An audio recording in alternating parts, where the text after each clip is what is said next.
So our speaker, as you can see, is Chris Lynn. He is the Chief Learning Architect at Indelible Impressions. He's going to be talking about selling your transferable skills. Focused on building people-first leaders, Chris believes true transformation only comes when we prioritize people over profits. And I sincerely hope that all of you are believers in that concept. With 10 years in talent development and current roles as the founder of Leading People First, also the Chief Learning Architect at Indelible Impressions, and co-host of the Hire Me podcast, he is committed to the development and success of individuals, no matter what role they're in. He has worked with various companies, from startups to government organizations to nonprofits, to build their capability around equity, inclusion, belonging, talent, and change. Let's give a very warm welcome to Chris Lynn. Hello, everyone. Good to meet you all, and thank you for having me. Very excited to be here. Kathy, thank you for the wonderful introduction. Again, my name is Chris Lynn, and I am first and foremost a people first leader, very focused on ensuring that everyone that I interact with or that I am focused on is successful in their roles. So let me hit that share button so I can share my screen and we can get started.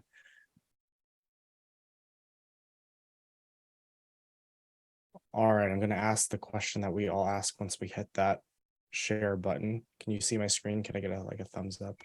Yes, everything is good. Fantastic. We see you, we hear you, your screen is perfect. Well, wonderful. So, I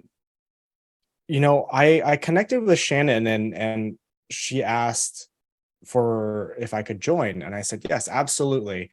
What does your group need? What does this group want to see or want to know about? And there were two that really stood out to me. One was, how do you showcase yourself on various platforms?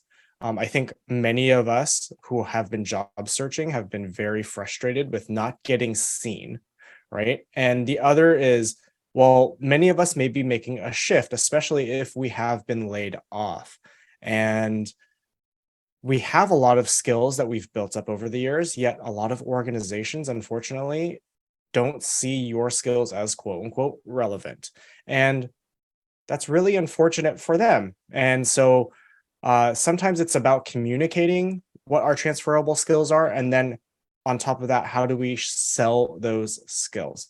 So this is a very interactive session. I am not, I've been in talent development. I build learning programs by day in my role as a chief learning architect. And so this session will be very interactive, very back and forth. You will get to practice the skills as we go through. So please know that. And so if you want to do that and interact, feel free to add your chat. If you have a question, feel free to just say a question and we'll take you off mute and you can ask. All right, let's dive right on in. So again, my name is Chris Lynn. I'm a people first leader, an employee advocate, chief learning architect at Indelible Impressions, and the host of the Leading People First podcast, as well as the Hire Me podcast. So again, I'm in learning and development. I like having objectives that are measurable, something that can actually show that you can do something at the end of each session. So at the end of this session, you're going to be able to articulate your why. And I'll tell you why it's important to know your why, especially when you talk about transferable skills. You're going to be able to identify at least one of your transferable skills that you would like to showcase. And then you're going to create a story around how that skill can be sold to whoever you interact with. So, story time. And this might sound familiar to you. It's 2020, summertime. For me, this is right 3 months into the pandemic. My daughter just turned 5. My son is now 9 months old. We just bought a house. The company I was working for was doing great, right? Yes, they were making cuts to expenses just to be safe. We got approved for a PPP loan, and accounts receivable were still really strong in the several of millions per month. and I got laid off. They did a 13% reduction in force, and I was laid off and out of work for 6 months. And I said, well, this is, once in a century thing, pandemic, right? All right. End up finding a consulting job. I start wrapping up my first project in May 2021, laid off. And this is where that self-doubt starts to creep in. It creeps in at different stages for different people, right? And I'm just thinking to myself, is it me? What am I doing wrong? Am I not good enough? And I'm searching. And luckily the next gap, or that current gap, that gap between that role and my next role isn't as long. It's only 2 months. So I get a job at a startup that just got 55 million in funding. They're expanding. They were expanding into Austin, and I was actually traveling back and forth from here in the Bay Area where I'm at to Austin almost every other week, if not more frequently than that. I get elevated into a leadership role to oversee their entire training function over the 2 states here in California and in Austin, Texas. And guess what happened? 15 months later, company does a 60% reduction in force. So this has to be me, right? This has to be me. No one is this unlucky. And in all this time, my wife and my 2 kids are having to bounce around, deal with my emotional, mental up and downs.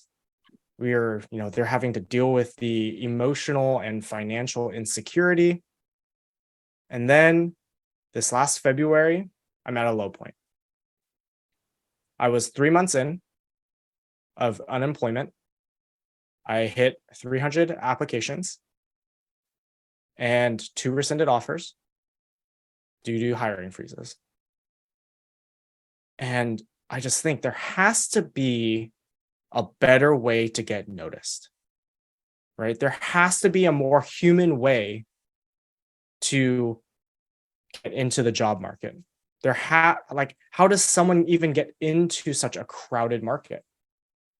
And this is the post that elevated everything and got me started on the Hire Me podcast. So pause on storytelling, job hunting. So put in chat or come off mute. What is job hunting all about? At the end of the day, what is job hunting all about besides getting that money?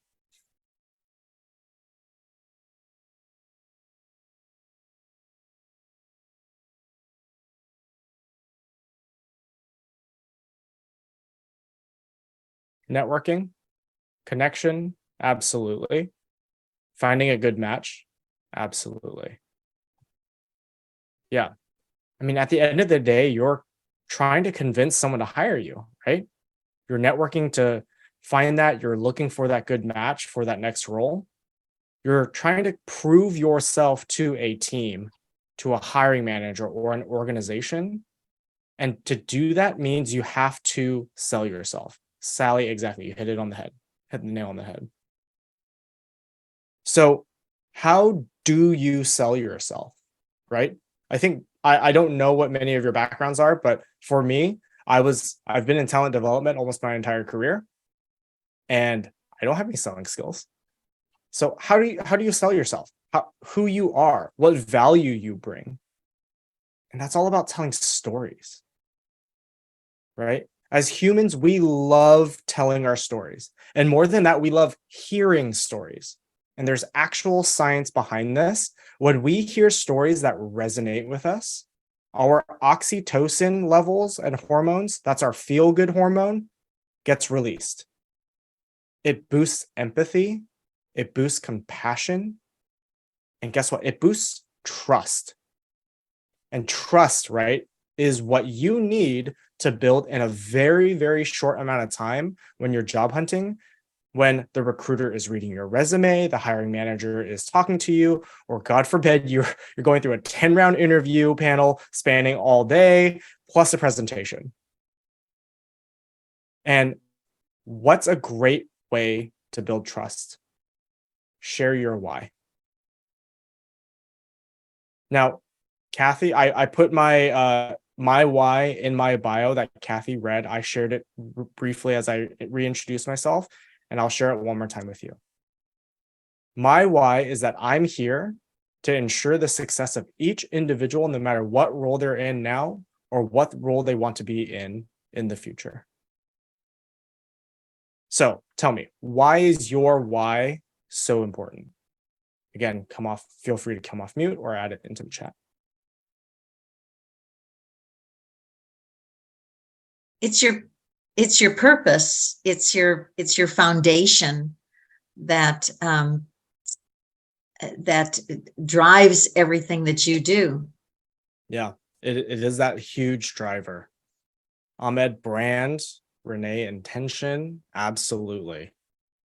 It's the reason you don't give up. Yeah, that's a great explanation. It's your passion, the positive impact on people's lives. I love that. Yeah. So when you share your why, it's your hook, right? It gets people bought into your story and the value you can bring to them. And this is what elicits that emotional connection, right? So when people ask that introductory question that we know comes at every interview, tell me about yourself. I start with my why and how I got to my why. How did you come up with that why? And now, if you don't already know your why, we're going to help you find your why. So, to uncover your why, there's 3 questions I want you to ask yourself. And I'll give you a moment to do this. You can do it on your own. Feel free to add it into the chat if you would like, however you would like to do this and engage, completely up to you. When have you felt a sense of meaning? Just take a moment. Think of a scenario or a situation where you're like, man, that was really fulfilling. That was meaningful. I felt validated.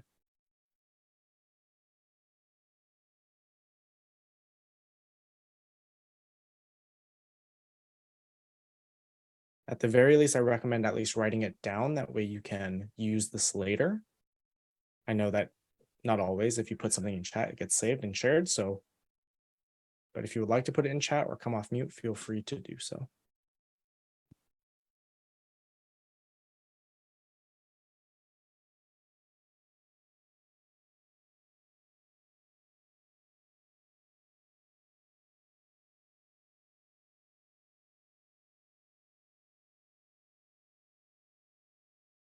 All right. Question number 2. Who were you serving in that moment? Who is your audience? Or who is the group? Or who is the person?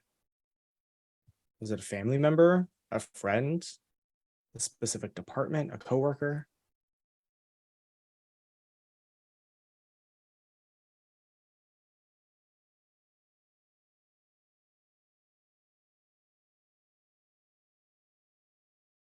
Come on, guys. I can't be the only one feeding the chat. All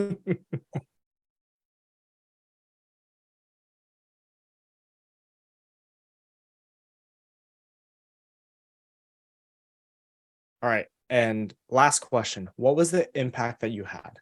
At the end of the day, what was that result? Not only for you, but for them.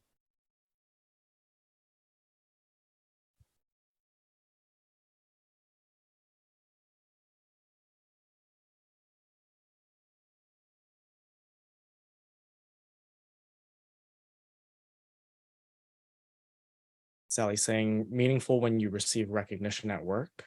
Fantastic.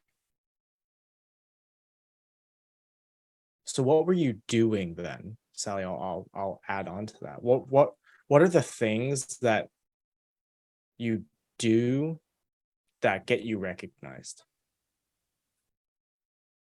You don't have to answer. I know I'm putting you on the spot there. I'm just pushing just a little bit to think a little bit further.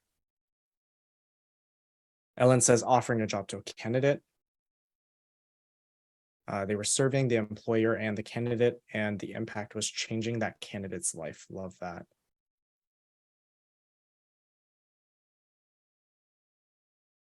All right. So once you've answered those 3 questions, you can put it into a quick little statement. I exist to whatever that impact was, whatever that end result was. in order to serve whichever audience, right? So, Ellen, I'm gonna pick on you. Not really pick on you. I'm gonna use yours as an example, right? So your impact was changing a candidate's life. So your statement might sound like, I exist to change a candidate's lives by offering roles to candidates, or maybe matching employers with candidates, something like that.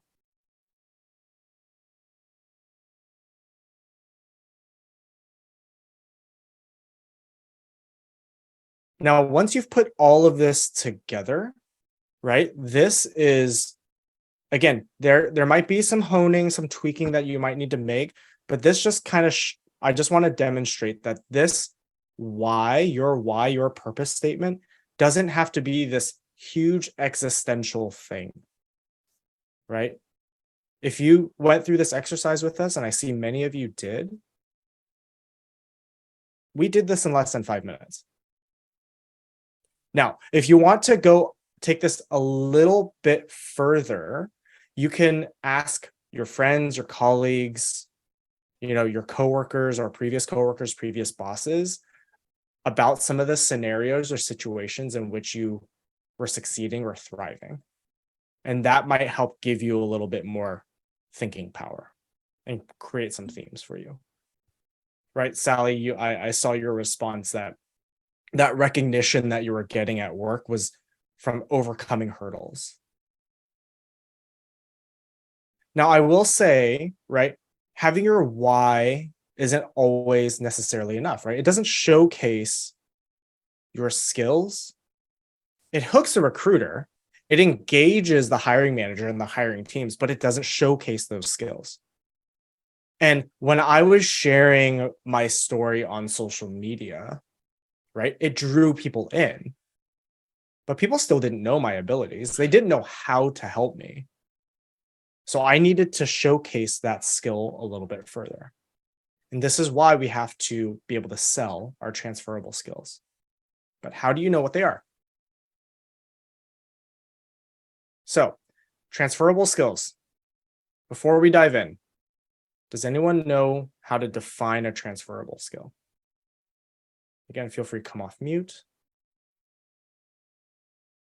or add it into the chat.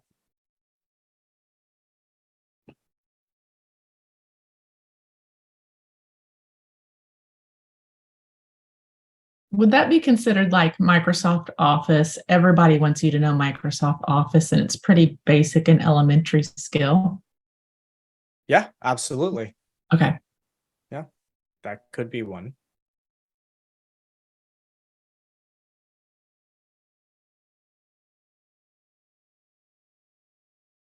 Something you know how to do in one area that can apply to another. Great definition, Tom. Absolutely.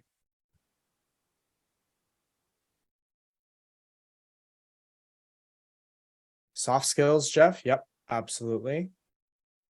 Kathy, a skill that can be utilized in a variety of situations. Ahmed, repurpose. Fantastic. Yeah, so transferable skills are these really critical skills. And I say critical, and I'll explain why in just a second, is because we say soft skills, and most transferable skills are soft skills, or you will find that most transferable skills are soft skills. And I don't like using the term soft skills because they're not soft. They're critical skills. These are critical skills that require us to interact with one another as human beings. But transferable skills are not specific to industry or role.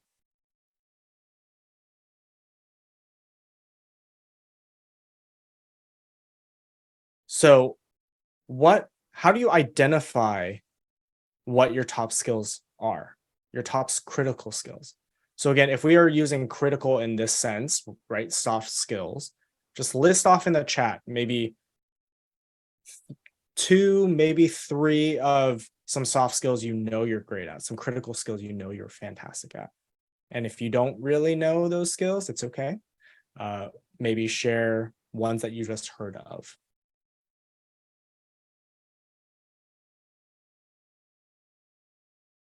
people interaction and sales.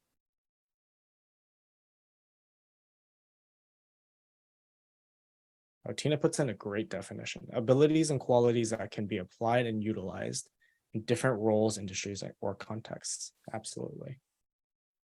Jeff, creativity, analytical skills. Absolutely. Communication, collaborative leadership, adaptability. Sally says problem solving. Kathy says empathy and listening.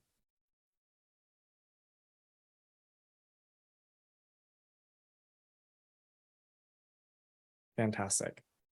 Do you, just curious, do you all have maybe one skill that you've been told, like, man, you are great at this thing? You're a really good communicator, or you're a great project manager. You manage our projects, like, you keep us on top of it. You're super organized. Martha says encouragement, 100%. So think of that one critical skill that you've gotten feedback for, right? Sally, if I can go back to your example about overcoming hurdles, maybe it's resilience. So if you're still struggling, and that's perfectly okay, sometimes it's hard to pin those things down. Just like with your why, ask your previous coworkers, your bosses, what your top 5 skills are. Just say, hey, quick question. You know, I'm trying to identify my top skills. What would you say my top skills are? Again, if you're talking to them already, you may as well ask them about your why and say, hey, what situations do you think I thrive in? I'm seeing some great skills here. Positivity, networking, compassion, listening. For me, as I went through this exercise myself, my top skills were around inclusion, operational efficiency, and design specifically for learning.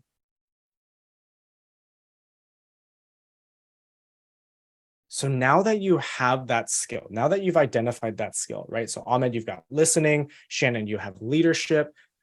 Maureen, you've got compassion. Ahmed, you've got networking. Kathy, positivity. Martha, encouragement, right? Like, now that you have these skills, or this one skill, think of that story again, right? We're talking about storytelling.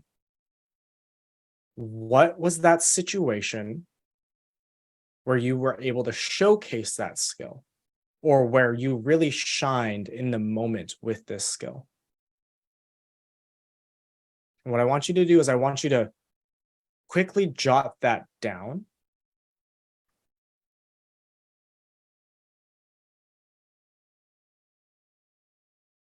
And this is where that's, you know, the interview tip to use the STAR method is perfect, right? What is the situation that you were in? What was the task that you were given, or what was the thing that you had to do? And again, this is all centered around your skill. What was the action you took, and then what was the result? So just think of those real quick. And again, if you would like to share, feel free to put it in chat or just talk out loud. Come off mute. Ahmed, I would say design is it would not be a soft skill. It would be a more technical skill. Ellen says problem solving and negotiating. Kathy, coaching and teaching. Yeah, Kathy, thank you for putting the STAR method in there for me. I've got one. There was a quasi homeless person that used to come into the Workforce Solutions office all the time to use the computers. And I think he was looking for a job, but anyway, he always was very nice, very polite. He was clean. He was, he had some goals, but he was not very technically astute. And he would get different people in the resource room he would say, I don't know how to do this on the computer. I don't know how to send a resume or something like that.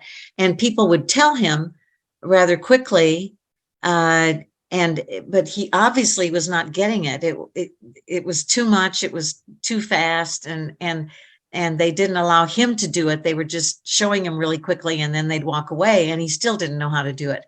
And I watched this happen, and so I figured that maybe he learned things the way I learned things, and that is I have to write down like a desk aid with click here, arrow, I have to write it down, and then I have to go through it myself following those written instructions. So I ended up ultimately making lots and lots of different desk aids for different functions in the job search process where you had to use a computer to do it.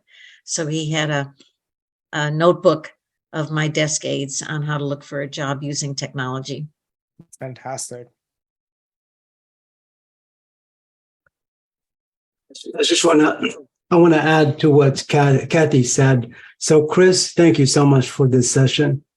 I was going to say most of the time for these critical skills or soft skills or power skills, people that you know will tell you, hey, your manager will tell you, oh, you're good at, listening, you're good at networking, you're good at design, you're good at negotiation. So ask your friend and your manager, like you said, Chris, and they'll tell you, what were you good at? Because sometimes you don't know what you're good at if you're not paying attention. So people that know you, that's part of your brand marketing, the brand book, that you go through these questions to come up with your strength and your brand or, your why. Yeah, exactly. Thank you, Ahmed.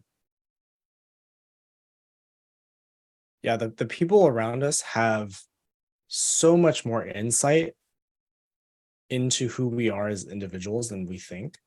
And again, our perception can really cloud what reality actually is, right? We might think we're good in one area where we might not actually be, and it might be reversed as well. We might not think we're good in one thing, but we actually end up having that being our strength based on what other people see. Hey, Chris, this is Tina. Thanks for this session. Very insightful and thought-provoking as well. I do have one coming from your team members or your stakeholders, more insights on your skill set. And this happened in my previous role. I was the project manager for a high visibility project, complex in that it was customer facing. And the task was to migrate a product hierarchy from the current state to a different structure that more aligned with our product's model. And because it was customer facing from the standpoint of discount contracts, which are 1 year cycle, we didn't want to break that. So there was a lot of pushback. We can't do this for this reason. And having talked with the different stakeholders, I came up with a project plan in terms of storytelling format to kind of let my stakeholders see the value and the reason why we need to do this and how we can streamline the process. And one key thing that I did, two things was, one was change management, and I didn't know how impactful that was. Then the second one was, which kind of blew my mind, was the communication piece, because I kind of set expectation, found out from the different stakeholders, their preference to communication. Some wanted Teams, some wanted email, some wanted SharePoint. So I was able to kind of cater for all of their needs. And some wanted monthly updates, some wanted bi-weekly. So I kind of catered for all their needs. And one of the feedback that came from almost all the group was communication. More like, it was not just communication, it was also created a one-stop shop that when you go to the communication side that I staged, you'll find all the information you need.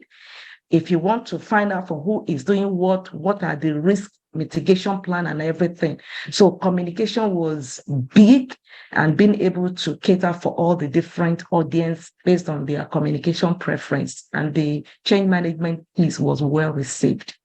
Thank you. Yeah, absolutely. That is a great, great example. Thank you, Tina.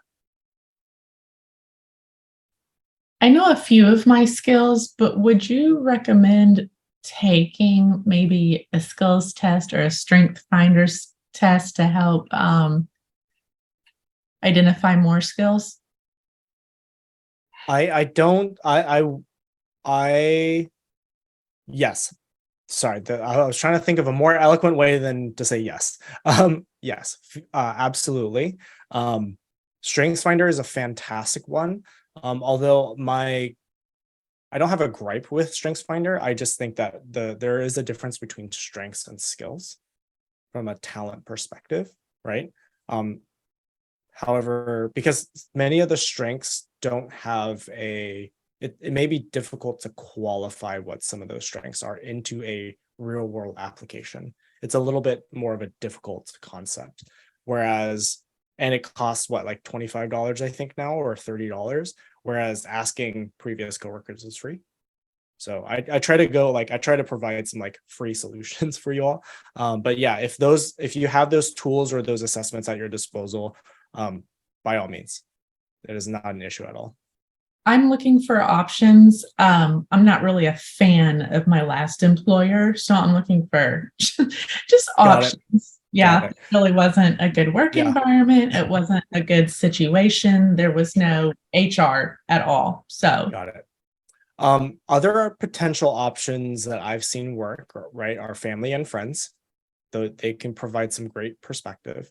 Or many times, as we've done some of these networking groups, or we have done some kind of side projects with various groups of people, or if you have a mini side hustle that you've interacted with several people, maybe reach out to those individuals. okay, thank you. Yeah, absolutely. There's some comments in the chat. I see that. Thank you. Thank you, Kathy. Is it Abhe? Abhe? I'm wondering if attention to detail and hardworking is a transferable skill. Hardworking is going to be hard to sell. That was not a pun. I apologize. Because I think many individuals will say they're hardworking, if not all, right? Especially in a job interview. Now, if you want to say resilient, I would say resilient, absolutely, right? So maybe you were on a team, or maybe you were doing a project that constantly required hurdles to get over, right? Like all of a sudden we lost funding. All of a sudden my resources were taken away. All of a sudden, everyone I was working with, they got pulled into other projects, right? That resilience and ensuring that you saw the project through to completion, that can be something that you can put down. Attention to detail is absolutely one. I know several technical writers, and attention to detail is very much a skill that they have to have. So you can key that to editing. You could key that to anything as assessment, right? Quality assurance.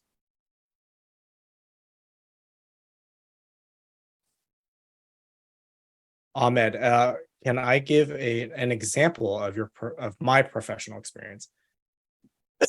Absolutely. Let me use one of the ones that I shared. And my top, and Sally, actually my top strength from the Strengths Finder is inclusion. So let me use inclusion as my example here.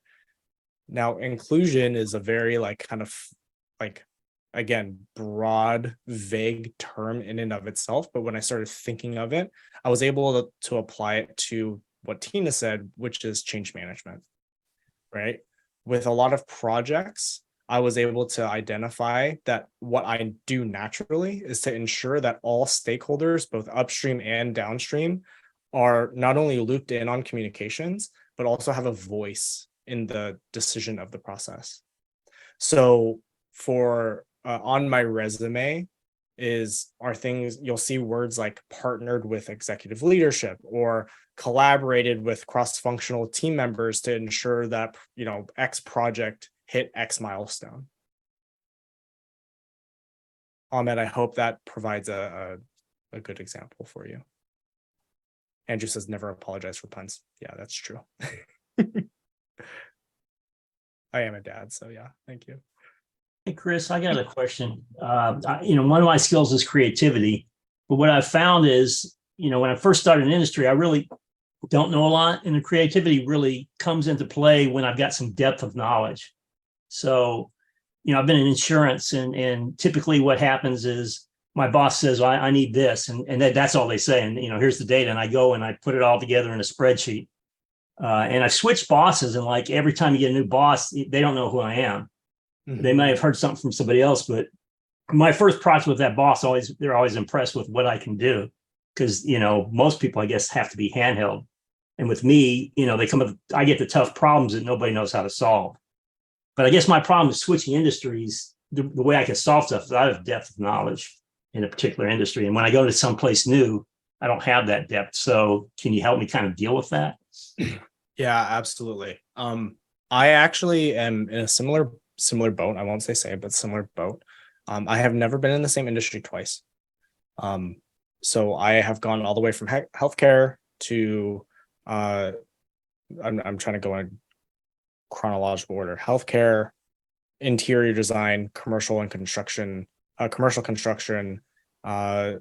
consulting, diversity, equity, inclusion consulting, talent development and management, and now in retail and sustainability. So I think what you may want to do is, again, look at what the end results are and work backwards from there. That's how I personally work. This is what I was able to achieve. So the reason I'm saying that is because you shared that you have a lot of ex-bosses or current bosses or people that you've worked with who have hired you or that have said that you are able to do all of these things or accomplish all of these things. So what is that accomplishment? And then work backwards from there. Like, how did you get to that accomplishment? What was that action, right? I'm going to stick with the STAR method in this case, but in reverse. So what was the result? What action did you take to get to that result? What was the task that you were doing, that you had to do? And then what was the situation? I hope that helps.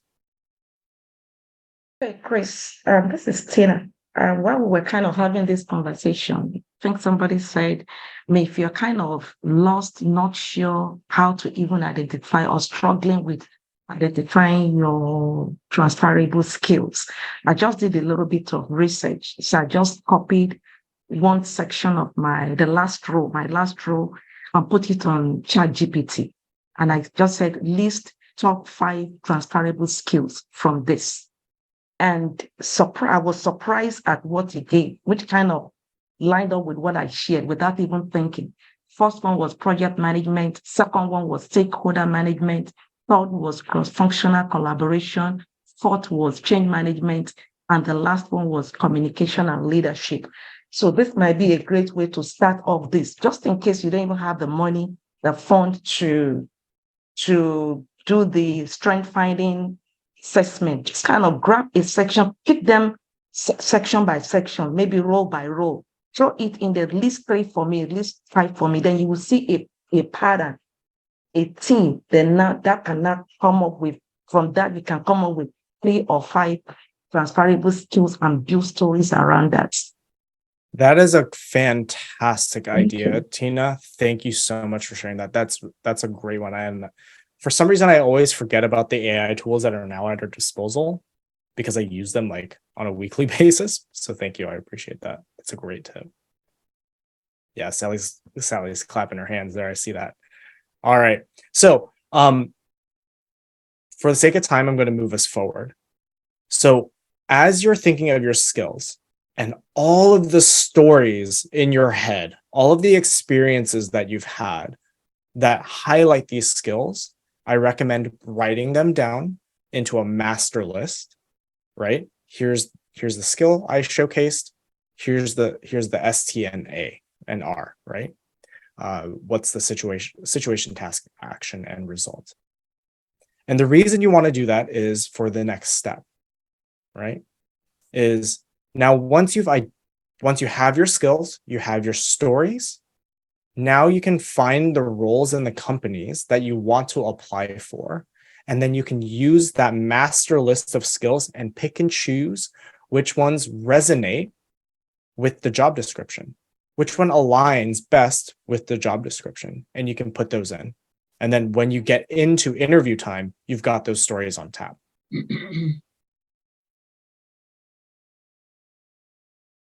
All right. I did have a section here for questions and sharing. I would also love to hear if anyone maybe tinkered with their why statement, if you want to come off mute and share it, or if you have your skill and the star, feel free to come off and share. We have time for maybe one or two.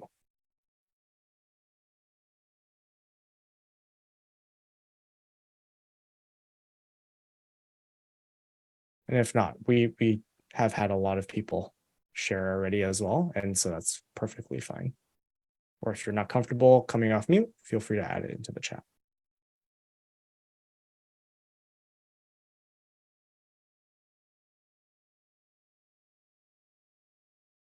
All right. So I don't see any hands, I don't see any chats, and that's perfectly okay. So now you've identified the skill, your why. Sorry, Jeff asked, is the bottom line of why always to make a difference? No, not necessarily. You don't always have to make a difference. Your why can be something completely different. There are people who have whys that are purely to make money at the end of the day. That's perfectly okay. There are organizations, teams. Your why is your why. It's your own thing. It's, again, what drives you. It doesn't have to make a difference. It just has to be meaningful to you. Like when you read your why statement, you should be like, yes, that's who I am. That like it should be almost a sense of comfort to you. Some people's whys are their families, how to provide for their well-being. Absolutely. Mm-hmm. All right, so now we have our why, we have our skills, we have our stories. Now, how do we showcase them to the world? Could the why statement be used in the beginning of your resume? Absolutely. And I will also share where else you can put it. Let's look at my LinkedIn and explore my LinkedIn. Okay. So everything I've shared with you all is on my LinkedIn, right? The titles I've used, right? Chief Learning Architect, Leading People First, Employee Advocate. That's what I led off with earlier today, like earlier in the session. That's what's on my LinkedIn. Let's scroll on down. Your featured list should also highlight your skills.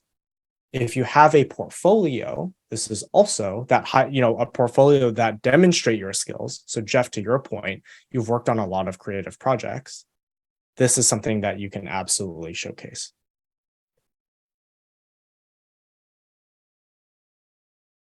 Your activity, I highly, I can't say that enough or say that more, is to post about and write about your skill. Once you've identified that skill and you've identified those stories, start sharing those stories. And no, you are not going to get 1,000 views your first post.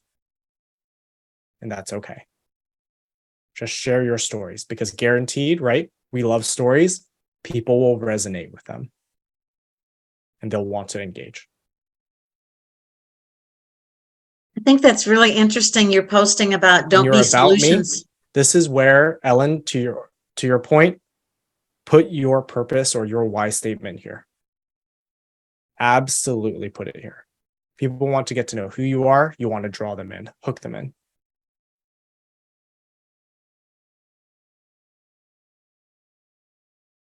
Guess what? You have a skills section. Put your skills here. And you can add up to 50. I'm sure, I hope you all know that you can add 50 skills. That's a lot of skills.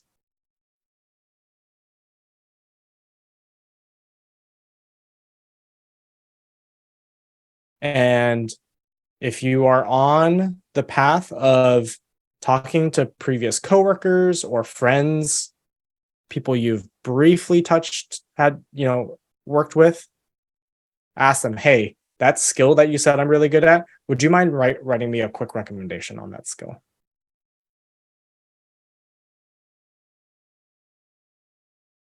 And one thing I highly recommend is pre-writing it for them, like giving them like a mini template. So I would do that as well if they feel like they don't have time, or if you think they don't have time. Oh, Ahmed, thank you for sharing my LinkedIn profile.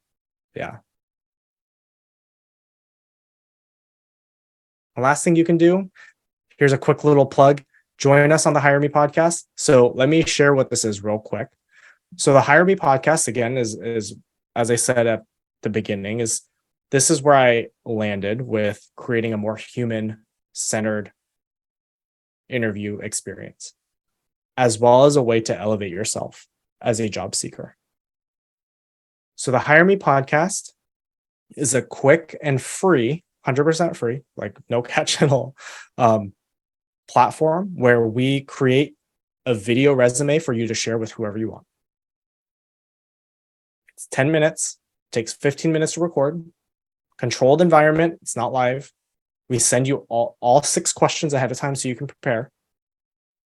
And it's just a way for you to elevate yourself as well as use our own platform to be able to get your name out there. So if you are interested, give us a follow, reach out to me, get you scheduled. It takes 15 minutes to record.